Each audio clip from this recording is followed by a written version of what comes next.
And on the wide receiver front, Juan Davis is and forever will be long gone.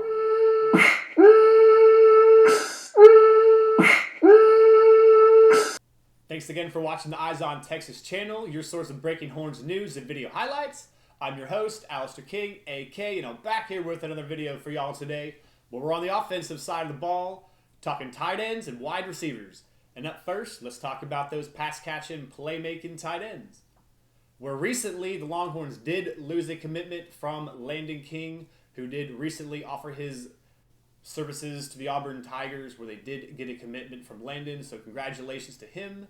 Landon did recently say whenever he did sign the Longhorns, that simply the Longhorns were his dream school, that he simply got his dream offer, and why not take it? He had a change of heart, and that happens, and now congratulations to Landon and his career as an Auburn Tiger. With that being said, we also have Juan Davis. We've had Juan Davis as a Longhorn signee for a long time. Excuse me, not a signee, as a commitment to the Longhorns. Committed way back last year. He is an athlete prospect coming out of Fort Worth, Everman, 6'4", 220 pounds. I've talked about him on the channel before. He is a big-time playmaker, I believe, in my personal opinion. He does it all for everyone out there, for Everman out there. So he splits out wide, lines it up inside, and they also hand the ball off to him as well. I like what I see from Juan Davis. He is a three-star prospect. With that being said, I do see him fitting in very well as a Longhorn. And on to recent offers in the tight end position. We have Thomas Fedone is coming from Central out there in Iowa. Yes, that's right. We're going out of state here a couple of times with our recent offers at the tight end position. Thomas Fedone is going to be 6'5", 225 pounds. He is more of a wide receiver, split out style of tight end, not much more of an inline blocker. Does play in the slot some, but does produce more out as a split out wide kind of sort of tight end. He does need to work on his lower body development in my personal opinion, but does show some great ball skills. Is a red zone target, is a Mr. Go Get It as a tight end position. I do like he does show on the football field. With that being said, the Longhorns are a bit late to the party in the recruitment of young Thomas Fedone. We are a bit late. He has have many offers from other universities. He is a Nebraska lean. With that being said, the communications with Coach Jay Bulwer have been positive. So I've heard Thomas Fedone has been listening to what the Coach Jay Bulwer has been setting down, so there is good lines of communications. Not saying we are going to flip this young prospect, but we do have the potential of doing so, as I do not see him as a hard lock to the Nebraska Cornhuskers. With that being said, up next, we also did recently offer Gunnar Helm. Gunnar Helm is going to be a tight end prospect very similar to Fedone. Is going to be 6'5", 225 pounds himself. Is a lean towards Colorado. That is kind of sort of where I do see him staying. But talking about him as a prospect, he is very similar as regards to Fedone. He does split it out wide, doesn't play much inside at all. He does show more willingness, does have more film as a blocker, as a more blocking tight end. But that's going to be more slot blocking. It's going to be more blocking downfield and not so much as in line as a traditional tight end position. So, with that being said, I do like where we do stand with Juan Davis as our tight end prospect coming in. I really, really would love for the Longhorns to sign another one. With that being said, I really don't see that being Gunnar. I do see the Longhorns with the opportunity of landing young Thomas Fedone. And on the wide receiver front, Juan Davis is and forever will be long gone. He is committed to the USC Trojans. He's out there in California land. He's out there with Mr. Lake McCree, and that's fine with me. Juan Davis is long gone, so please, I don't want to hear any more Longhorns fans in the forums or anywhere else talking about Juan Davis and where he is in his recruitment and if and when the Longhorns are going to reconnect back with Quay. With that being said, out with the old and in with the new. We do have a new, semi-new recruitment from a wide receiver position. We do have a commit from Casey Kane, who is 6'2", 175 pounds. He is an outside receiver from New Orleans, Louisiana. Plays big-time ball for Warren out there in New Orleans.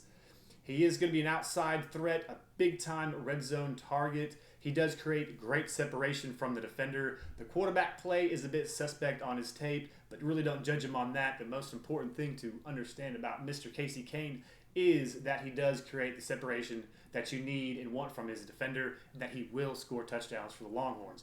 With that being said, Texas does have 4 top prospects in my personal opinion. The first one I'm talking about, I'm going to talk about Teddy Knox. Theodore Knox is going to come from the Woodlands, Texas. He's going to be 5'10", around the 170-ish pound weight mark. He is a speedster. He is a speedy, fast wide receiver. With that being said, he does need a little bit of time to pick up that momentum for his speed. He is a true slot receiver. They do put him out there in different positions as a wide receiver. They hand the ball off to him. But with that being said, he does need a little bit more time to get up that gallop, to get up to that top speed. He does tend to round off his routes just a little bit too much that I would like to see. I would like to see more traditional, more crisp, clean routes. But with that being said, Theodore Knox is a 4-star prospect and is a big-time player in his own right. With that being said, we're talking about Antonio Harmon, totally different type of receiver from Teddy, as he is going to be a big-bodied, wide-shouldered prospect. He is going to be 6'4", 205 pounds. As I said earlier, he is more physically imposing. He is more of an outside receiver and is a big-time threat once the ball is in his hands. Not so much for his versatility, sideline to sideline, versatile lateral movements, but more than his ability to make players miss with just running straight through them a little bit more rather than his lateral movements. What I'm trying to say is he gets more production, yards running through people than he does side to side. With that being said, Harmon is currently crystal ball to Ole Miss, and I do kind of sort of anticipate him staying in that range. Up next is going to be Keytron Jackson from Royce City, Texas. Another big-time 4-star playmaker from Royce City. He is going to be 6'2", 190 pounds. Keytron displays a massive catch radius, which he very much needs for his play at the wide receiver position for Royce City. For his quarterback is a bit lacking there as well, as many of his balls are very late. They're underthrown or overthrown, so with that catch radius, it really needs to be very large for Keytron to have a wide receiver, to have success at the wide receiver position. With that being said, I do believe that he is capable of being a big-time playmaker for a Power 5 conference, and I really do like what he brings to the table. Again, as with Casey Kane, he is going to be a Mr. Go-Get-It, a red zone target on the outside receiving playing position. Texas has a pretty good shot of landing him, but I would not put him as my number one wide receiver prospect that I do think the Longhorns are going to land. With that being said, I do believe that is going to be my boy Jaden Alexis. I call him the Prez because he is the student body president for his respective high school out there in Florida. He's a student body Prez. I call him the Prez, so that's what I'm going to call him. And please, if he commits to the Longhorns, that is what I'm going to nickname him, is the Prez. With that being said, he is in their speedster, just like Teddy Theodore Knox. He does run that 4.4140, and he is in the 10.75 range as a 100-meter guy, which is very fast. But he doesn't need as much time to get up to that full speed. He doesn't need as much time to get into the gallop as such Teddy. He does reach that top speed a little bit faster, and that is what you do like to see from your wide receiver prospects. He does create his own space, which I also like to see as is regards to Casey Kane. He can create his own separation, and as a wide receiver, that is a number one thing for me that I like to look for. You got to have hands, and you got to be able to get open. That's what you need to do to catch the ball and ultimately score as a wide receiver.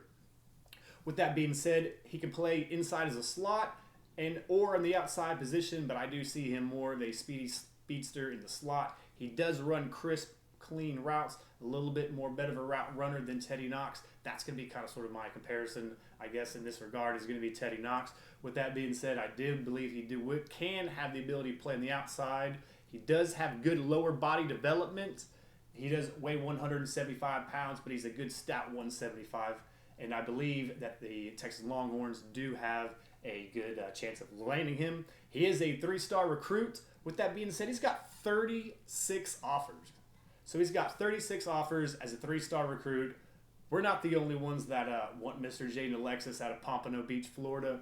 There's other big-time programs. I do see this being the number one position, the number one player at the wide receiver position that the Longhorns ultimately will land. I do see the Longhorns landing him, as we are currently crystal balled as having Jaden Alexis coming to play for Longhorns. With that being said, if I was to choose two wide receivers who I would take out of this, my 1 and 1A, I'm going to take my boy from Royce City, Ketron Jackson, as 1, and I'm going to take my boy Jaden Alexis as 1A. To me, they're equal, but just bring a different style of ball. That are my primetime prospects of the wide receiver position. With that being said, my next video, I'm going to be talking the defensive line, guys. We're going to be talking defensive tackles, and we're going to be talking defensive ends, both strong and weak side. So with that being said, keep your head in a swivel, your eyes on Texas. Hook 'em up.